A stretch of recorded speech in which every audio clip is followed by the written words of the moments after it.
In 2007, Sarah Jane Weaver, now the editor of the Church News, wrote an article where she shared the following story. As a college student, Henry B. Eyring often worked out physics problems with his father on a basement blackboard. One day, his father, a world-renowned scientist, made a simple observation. "We were working a problem just like this a week ago. You don't seem to understand it much better. Isn't this what you think about all the time?" When the student answered no, the senior Henry Eyring offered advice. Find something, Hal, to do that you think about all the time, that you enjoy so much that when you don't have to think about it, that's what you think about. In 2014, I was going through what could only be described as a return missionary life crisis when I attended the introductory class for seminary teaching. I had no idea what I was doing with my life at the time, and when the teacher shared this quote, it resonated with me. In my notes, I attributed it to Sarah Weaver, who had written the article, rather than President Eyring's father. But I knew I needed to find that thing I thought about when I didn't have to think about anything else.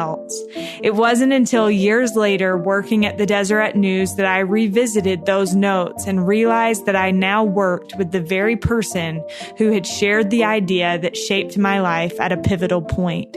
To me, Sarah Weaver is a great example of someone who truly loves the work she does, and I believe it's because it's what she thinks about when she doesn't have to think about it. Sarah Jane Weaver is the editor of the Church News. Since 1995, she has covered, among other things, the church's welfare services, church education, and social issues impacting Latter-day Saints. She is also the host of the new Church News podcast. This is All In, an LDS Living podcast where we ask the question, what does it really mean to be all in the gospel of Jesus Christ? I'm Morgan Jones, and I am so honored to have Sarah Jane Weaver on the line with me today. Sarah, welcome. Thank you so much for having me. Well, I have been so looking forward to this, and I think it's because I had the chance to work with Sarah fairly closely when I was at Deseret News, and she always has these incredible stories. And so I'm excited for people to get to know you a little bit better today, Sarah. I was reading in preparation for this, and I originally had a question where I said, how did you initially get into writing and journalism? And then I read an article that you wrote where you talked about your third grade teacher and something that she told you about how you would someday thank her for teaching you how to write. And I wondered if you could start us off by sharing that story and then sharing what your ability to write has meant to you in your life. Well, I'm happy to do that. I had a third grade teacher who was not a big in stature. She was probably the same height as most of her students, but she was fierce. And I was probably a harder than average third grade student. So when my teacher, her name is Bonnie Oatley, and when she noticed my desk was messy, and it typically always was, she would dump the contents onto the floor and make me clean it. And, it was one of those processes where you always found like crinkled missing assignments. I remember my mother spent a lot of time talking to my teacher that year. And she had the entire class do an assignment every week. And the assignment was thought of the week. She would give us a thought of the week and ask us to write an essay on it.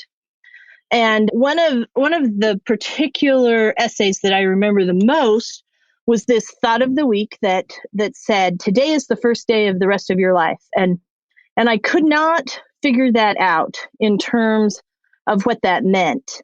And we had quite an ordeal. It was one of those third grade experiences where I pouted and I cried and I sat at my desk and I missed recess.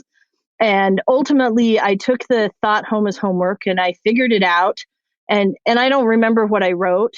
And I don't remember much of thinking that I did a good job with it.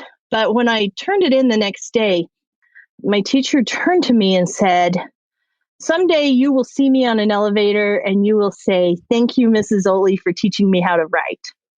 And I really didn't appreciate it at the time. I know I told her, probably in a pretty quiet third grade voice, that I would never do that. But But I did not forget those words because she told me I could write, and I believed her. And that led to writing for the junior high newspaper and the high school newspaper, and pursuing a degree in journalism at BYU. I'm one of those rare people who never had to figure out what they wanted to do when they got to college. I didn't have to explore other things. I declared my major before I ever went to school. I knew I wanted to be a journalist. I knew I wanted to tell stories. When I was a child, my mother said that she loved it. I would come home with all the information about all of the neighbors. And then one day she realized that I was probably telling them all the information about our family, which was true. So anyway, that led me to a career at the Church News. So tell me how you ended up initially at the Church News, because I don't think I've ever heard this story. I graduated from BYU. I did a fellowship. It was called the Pulliam Fellowship, in which it was sort of an intensive additional training program for people who wanted to pursue a career as a journalist. I spent some time at the Arizona Republic and got a call one day. I had also done an internship with the Deseret News Washington Bureau and learned a lot from the Deseret News Bureau chief, Lee Davidson. He's still a journalist in this market. And the Deseret News called and said, "Would you like to interview for the Church News?" And you know what? At the time, I wasn't sure about that. I wanted to win a Pulitzer Prize. I wanted to be a political reporter. I enjoyed daily deadlines. The Church News is a weekly publication. But I came in for the interview. And when I left that interview, I knew my life had changed because I knew I was going to take that job. And I came to the Church News and never looked back. And you've been there for how many years now? 26? So no, 27? 20, I celebrated 25 years this June. So a quarter of a century. Yeah. That's amazing. I think that you, Sarah, are a great example of somebody that just is kind of immersed in their job, and not in a bad way, like in a totally healthy way. And you take your job seriously. You try to do a very good job, and it is not an easy job. Having observed it, I think people probably don't give you enough credit for how much work being the editor of the Church News is. So I wanted to ask you a few questions about your experience there. How have you seen the media change and evolve over those 25 years as a reporter and editor for the Church News? Well, you know, when I started my career, we did not even have spell check on our computers. We certainly did not have the internet. Email was just coming on. My email address is just Sarah@Deseret News, because I don't think anyone realized everyone in the world is going to have one of these email addresses the day we set those up. And so we have moved from what was then, you know, a very deliberate digital print, a print strategy where you wrote an article and it went to presses and people read it in print, to where we've seen digital media evolve. And just this January, the Deseret News, which is the company that publishes the Church News, announced that after 170 years, they were going to not publish a daily newspaper. Now, they replaced those products with other great print products, including a weekly newspaper and the Deseret News National Edition, which has been distributed with the Church News, and a new magazine. But for the most part, it signals a move where the Deseret News is going to focus entirely on digital publishing. Yeah, which is wild. So wild. I think it was super cool, and maybe we can find a way to link this in our show notes. But reading your post about the end of the daily print paper and seeing the picture of you as a young reporter was so neat for me to see. What would you say, Sarah, are some of the unique challenges that you face as editor of the Church News specifically that might be different than those of other media outlets? Well, I'm so glad you mentioned that post. That was a huge computer. I mean, and you should know, Morgan, I didn't get to use that computer all by myself. We had to share those. We had to share those computers. The company didn't have enough computers, so you kind of scheduled your time to write your story, and you would do some phone interviews, or you'd go out and fill your notebook and come back, and then you'd schedule your time that you could have on the computer to write it up. And everyone was super glad that we had computers. Um, we were moving to new technology back then that made that possible. And I said in that post how much I loved going to the presses and seeing papers come off the presses and smelling, ink, and getting a little of that newspaper ink on your fingers as you read it. I absolutely am going to miss getting up and running outside barefoot to pick up the paper in the snow and curling up to read it, because there is something about me that likes that medium.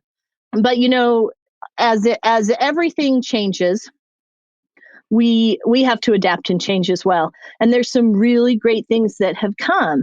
And one of it is at the Church News, one of the things that makes the job so wonderful is that we get to amplify the words of people that we sustain as prophets, seers, and revelators. And what a great mission to be able to come to work and say, how can I amplify the words of prophets today? And so the work is so much less about each of us individually. And we hope it's about the words of people that we sustain and lead the Church of Jesus Christ of Latter-day Saints. I was so happy that you shared the story of being inspired by the words of President Eyring's father, because it's not whether or not I wrote the story or not. It's that we were able to take words that someone shared and put them in a medium that makes them accessible to people. And the internet has changed that. Now, at first, that was an interesting transition, because you go from producing a weekly paper to having news that is updated minute by minute. And it changes the processes of publishing, I think, in a really positive way. And then we've actually had to reach out and look at other forms to share the messages. The Church News just started a podcast. A few years ago, we started producing Church News videos. We send a lot of our content out in weekly newsletters where they go, where people access them by email. It didn't come naturally, but I love social media now, and we often live tweet events. And so that's been some of the challenges for me personally, is learning how to adapt to take the message to the mediums where people can find it. Yeah. I think that is true of so many jobs in general, but especially in the media, just that idea of having to continually adapt. And I talked with Devin Graham about this a few episodes ago, about having to pay attention to algorithms and kind of being victim to or subject to algorithms. But we change and we evolve and adapt.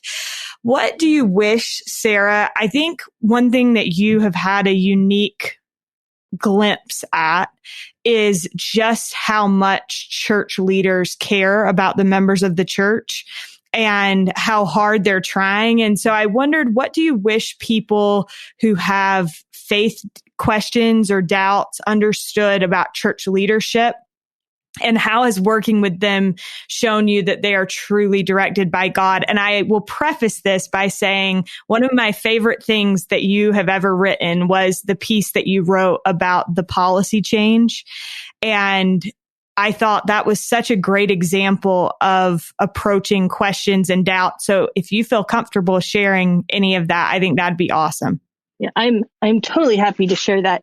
It is interesting. When I started my career, I knew I was going to take the job at the Church News, but as we always do, we go to people we trust and love and respect for some advice and direction at those sort of hinge points in our lives. And I went to a professor of mine at BYU, and I asked her about a career at the Church News. And her response has been burned in my memory, because she said, well, I hope you have a testimony of the church, because if you work there, you're going to need it. And what she was saying turned out to not be true at all. But she was saying that as you get closer and see the inner workings of the church, it will cause you to question your faith. And actually, the opposite on every front has happened. As I have seen and gotten to know the people, both the leaders of the church and the employees of the church and church members worldwide, and what they sacrifice and what they do for the Church of Jesus Christ, my testimony has been strengthened in really, really profound ways. Now, that doesn't mean that I personally haven't also had moments of question or pause. And I did write about that. One of those came the day that the church released the policy on blessing and baptizing the children of LGBT couples. And a member of my staff called my cell phone, and I still remember where I was driving on the freeway, and said, "Have you heard this?" And I said, I don't think that sounds quite right. I bet you've got some bad information. And I pulled over and I read the statements that I could find online. And I immediately called my husband, and I still remember what I said. I said, for the first time in my life, the church feels unfamiliar to me. There was something about the church that had always felt so familiar that felt unfamiliar. And, we cried a little, and I remember we just said, let's just put this in a box. let's just put this in a box until we have more information, more understanding, more insight, till we've been able to pray about it, to fast about it, to ask more questions. And so that's what we did. I said, okay, I'm going to put this in a box. I called it a theoretical box. And then I actually went back to the office, and I personally authored the Church News article on that policy. And in coming days, I learned a lot about that policy, and that it was motivated by love. And I was able to interview some of the church leaders who were able to share some of their motivation. And then, as we all know, a few years later, President Russell M. Nelson gave a historic address to BYU students, where he also talked about the motivations behind that policy and why the policy was ultimately reversed. And he gave us such a profound guide to learn how to deal with things whenever we have challenging questions, And so that right there was what was so interesting for me, because we learned from President Nelson sort of how to deal with things. And he asked us to deal with things by studying things that we knew to be true. And I remember listening to him talk and thinking, well, these are truths that I do know. I do know that God loves me and that I'm his daughter. I do know that eternal laws direct my life. And President Nelson talks a lot about laws. We were on a trip in Brazil, and he was doing an interview in Brasilia, Brazil, and he talked about how laws govern everything, including Scrabble, and that if he follows the laws of Scrabble, he can always win. And that is a good way to look at things. He talked about that in that historic address. He said, eternal laws direct our life. And he gave us a promise in that. He said, great blessings and happiness come to us as we live by those laws. And he said, the prophets and apostles are always going to promote those laws. And ultimately, he said that we as a church can know all those things for ourselves. So I think the piece that you talked about, I said, the thing that was most profound about me listening to a prophet talk about laws and love and how the brethren feel about each of us and how our Heavenly Father feels about us is that maybe I don't need a box anymore. Now, that's not to say that that's not a good philosophy. I think it is. When we have questions, when we have concerns, sometimes if we just table those until we can get a little more information, then the outcome or the way we feel about them may change over time. Yeah. Well, and I think that it's important to realize that when we talk about, putting things on a box or on a shelf or whatever, we're not saying just put it away and don't worry about it. Mm-hmm. The process is to continue to seek more information, to pray, ask questions, kind of to do the homework with it. We're not just saying, just don't worry about it. And I think sometimes that's the way that people think about something like that. And of course, we know that that policy was eventually changed. And so time has a way of changing things as well. And the thing that I thought was most interesting about President Nelson's address is he said one of the things that motivated the change is that they received letters from LGBT families and they studied those requests, and that is what we're talking about, more information. And sometimes that can come from the scriptures, sometimes that can come from our current leaders, sometimes that can come through prayer and personal revelation. And often that comes from some conversations with other faithful friends and people that we trust. And yeah. And I think that it's important too to recognize like those sweet families. And that was actually one of my favorite parts of that talk too. But those sweet families who took the time to write and express their thoughts and things. I think that's so important to recognize that the brethren, the leaders of the church are also willing to receive feedback and then to take those things to the Lord. And I think sometimes we kind of frown upon offering any kind of feedback, but thank goodness that those families did. Yeah. And, you look at the makeup of the First Presidency and the Quorum of the 12, and frankly, almost every general authority 70. And these are people who come to church leadership after years of experience and years of unique preparation. The Lord prepares each of them in unique ways. And all of them have these very prestigious backgrounds in law, in education, in business, in whatever field that they come from. And yet when you talk to them, that is not what you hear. That is not what you think. You don't think, wow, this is a really prominent attorney. The thing that I take away always is that they are kind. It is amazing to me that the number one quality that I see in the leaders of our church is kindness. And that was illustrated to me so very early in my career. One of my first assignments outside of the Wasatch Front after I joined the Church News was to go to southern Utah to Cove Fort. And at the time, President Hinckley had been assigned to go there. It was the 1996 wagon train. We were celebrating the centennial of Utah statehood. And there was this 75 wagon procession that was going from Logan, Utah and ending at Cove Fort. And President Hinckley, he had come off of this huge trip. I mean, I can't remember all the details. I think he'd visited 16 or 17 countries on 2 continents. He dedicated the Hong Kong temple and he'd broken ground for a temple in Spain. And now he's at Cove Fort and it was a hot day. And when my editor, so I'm a brand new reporter. I have never been in the presence of a prophet before. And when my editor gave me the assignment, he said, go to Cove Fort, bring back a good story, stay out of President Hinckley's face.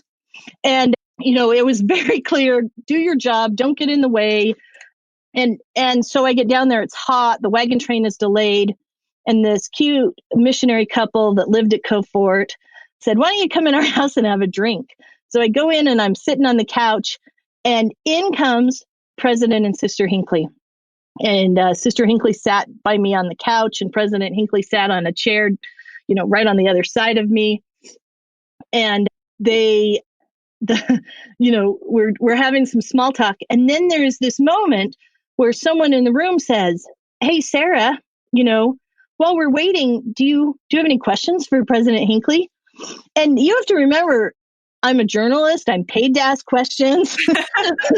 Like that is the job. I cover the church. This is the leader of the church. And and I couldn't think of any questions. Like my mind went blank. I didn't have any questions. I tried to think of one. I remember feeling a little dizzy. You know, that panic, your face turns red. Finally, I just said no. And President Hinckley looked at me with great empathy, because he knew that a good reporter would have a question for the president of the church. And he said, "Would you like to know about my family's history at Cove Fort?" And his family had like a great history at Cove Fort. Like Brigham Young had sent President Hinckley's grandfather, Ira Hinckley, down to build the fort. And it had been this stopping point for travelers between Salt Lake and central Utah. So he kind of answers his own question. And then the interview actually continues that way, with President Hinckley asking, and then I'd say, "Yes, I'd like to know about that," and then answering the questions. And, you think about that. This is a leader of then 16 million people, who would in just a few minutes after our interaction go out and speak to the largest crowd to have ever been gathered at Cove Fort. And yet in that moment, he cared not about the millions or the huge crowd of thousands gathered outside. He cared about one. And he could have responded a lot differently. He could have rolled his eyes and said, "Okay, just don't have any questions." But he did not do that. And I wish I could say I got a great story out of it, because he shared a lot of information, but my notebook, my hands were shaking. I mean, like, but I did get some things from that. And what I did get was this idea that the prophet cares about every member of the church individually. And that is something that I've observed again from President Monson, that I've observed again from President Nelson, and from so many other leaders of the church. I love that so much. And I think it's funny because it's amazing to me that so many times we walk away from those experiences with church leaders and they can share these amazing things, but perhaps most importantly is walking away with the way that they made us feel. And I think I don't know if I've told you this story, but when we a few years ago did the general authority list for Deseret News for the general authorities' birthdays, President Nelson, I had been asked to come and meet with one of the other members of the Quorum of the 12. And as I was getting on the elevator, I was standing there and President Nelson walks up to the elevator and he says, "Hello, how are you?" And I said, "I'm doing well. How are you doing?" And he said, "I'm doing well." And then we're just standing there awkwardly. And you know how slow that elevator is in the church administration building. So I'm just like, do I say something else? Do I just continue to stand here and wait? And I turn to him and I go, "You've got a birthday coming up this week." And he looks at me and he goes, "And how do you know that?" And I was like, oh, wow. And so then I tried to explain really quickly. I was like, "We're doing these birthday lists and I was here meeting with Elder Cook and your assistant already sent me pictures. So I'm good there." And then we get on the elevator and as we're getting off, he says, "Good luck with your article." But it was like so sweet, He could have been totally weirded out by me acting like a creep that knew that it was his birthday. But Sarah, one thing that I think is so cool that you've had the opportunity to do is to travel around the world with leaders of the church. Like President Nelson, you were able to go on parts of the ministry tour prior to COVID. First of all, how do you balance traveling all over the world, being a wife and a mother? And are you still the Relief Society president in your ward? I am the Relief Society president in my ward. My husband and I have been married 25 years. We have 3 daughters. Our oldest daughter is at BYU. My middle daughter is in Crittenden, Kentucky, serving a mission amid COVID and having a really, really profound and remarkable experience. We're so grateful that she has that opportunity and can serve right now. And then my youngest daughter's in high school. And that has come with some unique challenges when the kids were little and I would travel for work. My husband would take the time off work so he could be home and drive to the piano lessons and the soccer games. And so the way that has worked is that everything we do in life is usually because other people support us. And I think that if anyone looks at my life or the people that know me, it is simply because I have an amazing husband who has been a really profound support to me, as well as great friends who helped when I was in a bind when the kids were little. And I live in this amazing neighborhood. And so when people say, how on earth do you function as the Relief Society president? I function as the Relief Society president because Relief Society is this remarkable organization for women to display their discipleship of Jesus Christ. And so in my ward, ministering functions at a higher level out of necessity because there's a lot of things that have to happen on the ministering level. And it sort of makes me emotional to even think of what happens every day because women ask for and receive and act on personal revelation. And they elevate their lives and the lives of others. And in my neighborhood and in my ward, that works in ways that I cannot begin to articulate, from the smallest things of a phone call when someone's lonely to bigger things where someone is giving someone a ride to a doctor's appointment, or even to stay with relatives in a different city. There's just so much that happens every day. And if you think about that and multiply that across the world, and I remember not too many years ago, I was on an assignment in Tonga, and I went out to this small island in the middle of the Pacific to write a story. And there was no hotels. There was no stores. There were just homes of members and 2 Latter-day Saint meeting houses. And the mission president, even though it is not standard, because there was no place else to stay, said I could sleep at one of the meeting houses. And I remember walking into this classroom in this meeting house in the middle of the Pacific on a small remote island. And the women there had brought mats and a pillow, and they had made that room into something that was very special. And then 2 sisters from the ward came and they stayed in the building, and they said, the bishop said, well, you don't speak Tongan, and if there's a problem, we just thought someone should be here that does. But think about that. Think about that message, that wherever we go in the world, Relief Society is there for us, and it can make us feel at home, and it can make us feel protected, and it can strengthen us spiritually, and it can do stuff for us that we could never do alone.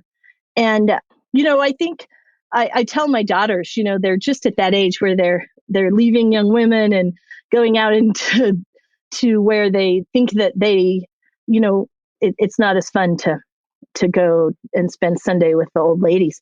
And I say all the time, this is the greatest thing that will ever happen to you in your life. Your membership in Relief Society is the most profound thing that will ever happen to you, because wherever you are, there is someone who's going to be your friend. Yeah.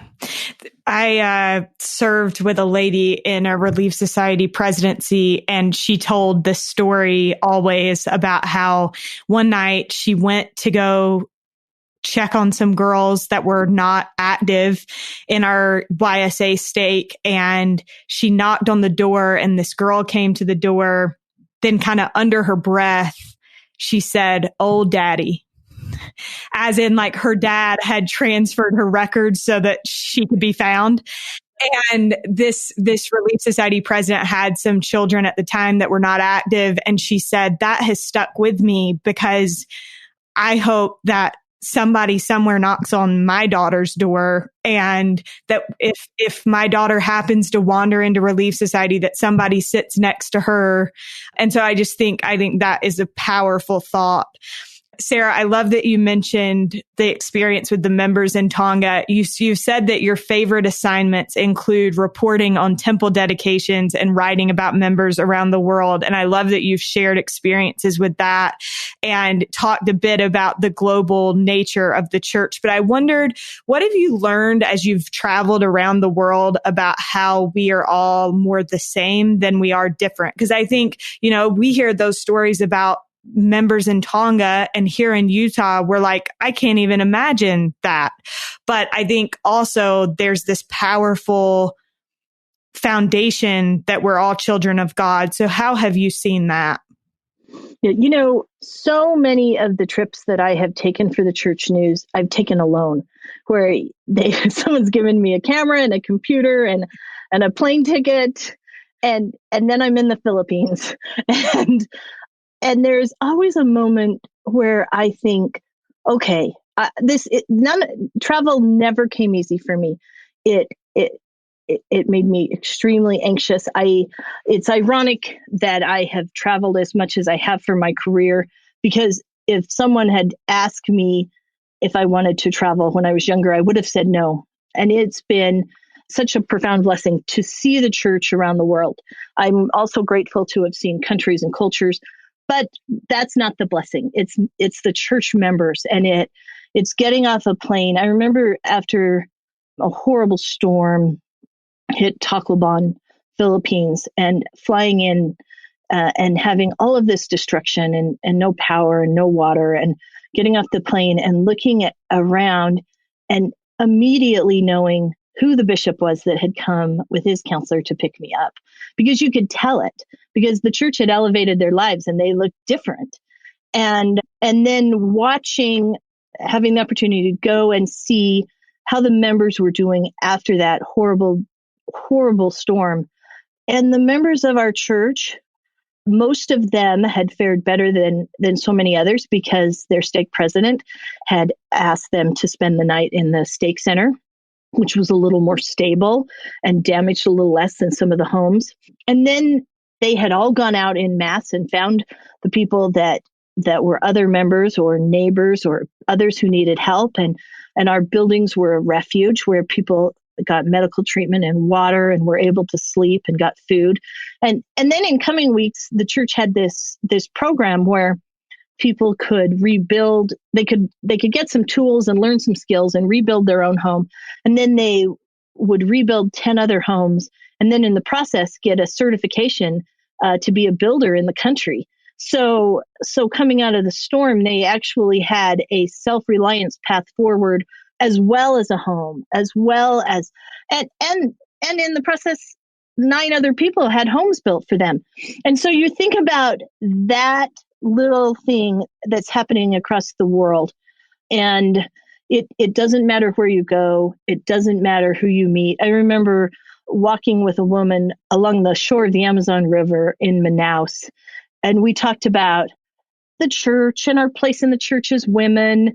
And we talked about the church had just released Daughters of My Kingdom. And we kind of compared stories from there. And really, when I was flying home, I thought about that experience. She lived in Manaus. I lived in Salt Lake. Each of those experiences were relevant to both of us and our lives. And it's just like you said, Morgan, there's far more things that connect us than divide us. Yeah, I think that is, that's true. I think regardless of whether we're talking about geographically or life circumstance or marital status, that's one thing that I feel like I have been grateful to have gained a testimony of is that at our root, the most important identity that we have is that we're children of God.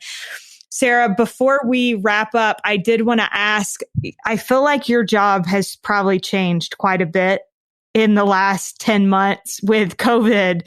And one thing that I have noticed is how much the church leaders seem to have relied on church news to get messages out to members of the church, whether it be through video or podcast or written content.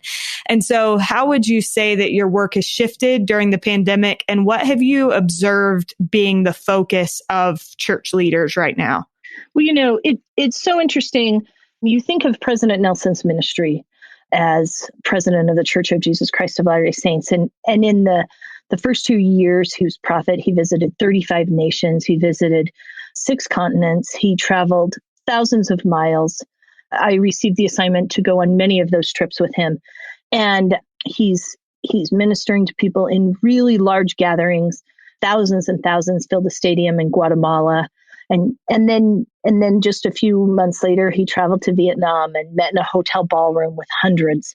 And both were powerful and both were meaningful and both showed a prophet ministering to people. And then COVID comes and he can no longer travel to a country and speak to people in their own language and have one-on-one interactions that change their life. And yet all of those things did not cease because, President Nelson is an early adapter to technology. He knew how to use it. He felt comfortable with it. And the brethren just immediately, the work of the church did not stop. It just went forward. And they had messages to people. We did an interview with President M. Russell Ballard shortly after everything shut down from the pandemic. And he spoke with such peace and such confidence that we would overcome this pandemic and that we would move forward and that the path forward would be one that would, even though hard, would hopefully leave us better than we started it. And he spoke like a grandfather, but he spoke with confidence and peace. I've met with him a few times since, and he's talked about reorganizing stakes with video conferencing. The brethren have shifted and when they used to go down and speak at the Provo Missionary Training Center and they broadcast that to other missionary training centers, now they give a taped message and it's uploaded to the missionary portal and all the missionaries everywhere in the world get to hear that. And that has happened on so many other fronts. We are all a little more tuned in to devotionals. I think of that very first general conference where it's being broadcast from a small room at church headquarters instead of the huge conference center. And yet every single one of us felt the power of that. My father passed away just as the pandemic was amplifying. And my family wondered, what will we do? We can't hold a funeral. There wasn't even huge restrictions yet, but we didn't know we didn't know how mourning would look in a pandemic. And that Sunday was the first Sunday of home church. And so we had gathered together, just a few of my siblings and I, to plan and to figure out, to finalize the details of the funeral and all that has to happen when you lose a parent. And then we had a church service in my sister's home and we took the sacrament. And you think of the compensatory blessings that come during this time. Now I'm not saying that this has not been a horrible, isolating, troubling time for so many, both physically and economically and socially and many, many other things. I think all of us are desperate for connection. But something that has truly strengthened my testimony is that the leaders of the church know that and are helping us feel connected to the church, to its teachings. They're sending messages out, not only through the church news, but through their own channels, through social media. They're making videos. They're doing all they can, and they're succeeding at it. For sure. I could not agree more. Sarah, it has been such a treat to talk with you today. My last question for you is, what does it mean to you to be all in the gospel of Jesus Christ? Every aspect of my life is better and elevated and defined by my testimony of the Church of Jesus Christ of Latter-day Saints. It's been a great blessing for me to observe the church. I always say that I look at the church through the church news window. And what I mean by that is that I'm certainly not doing anything different than any other member of the church is. I just have a unique view into what our church leaders do, how they act, how they minister, what they teach. And And that view from the church news window is profound, and it's beautiful, and it portrays something that I have a hard time articulating, because it's a prophet who can speak to thousands and then minister to a 14-year-old girl. We were in Peru, and President Nelson, who had just spoken to the president of Peru. So he had met with the leader of that nation, was getting ready to address thousands in a stadium. And as he walked by, a young girl said to him, "What if my parents are not active in the church?" And he turned to her and he looked her in the eyes and he said, "You and I are just alike." And what he was saying is, we both have families that come from places where our parents are not active, or we don't have the support that others might have in the church. And then he made her a profound promise that I think about a lot. And he said, "Your family and your friends and others will see the light of the gospel reflected in you.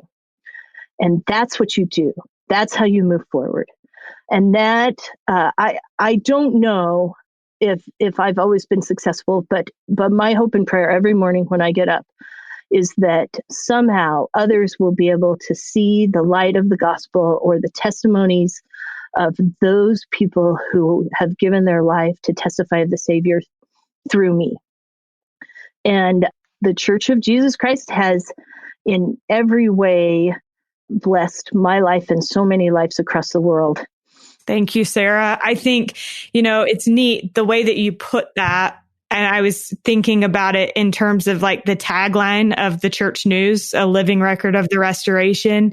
And that really every person's life is a part of that. Every person adding their testimony, whether it be that 14-year-old girl in Peru, or you as the editor of the church news, or those women in Tonga, like all of it adds up to be the living record of the restoration. And so I appreciate you sharing all of these great stories, and thank you so much for all that you do. Thank you for having me. We are so grateful to Sarah Weaver for joining us on this week's All In podcast. Be sure to check out the Church News podcast for more from Sarah. We are so grateful to you for spending time with us each week, and we're also thankful to our sound guy, Derek Campbell of Mix It 6 Studios, for always making us sound good. We'll look forward to being with you again next week, but if you haven't already, in the meantime, could you do us a big favor and leave us a rating or a review on the Apple Podcast? We would love you forever if you could, but we'll be here next Wednesday either way.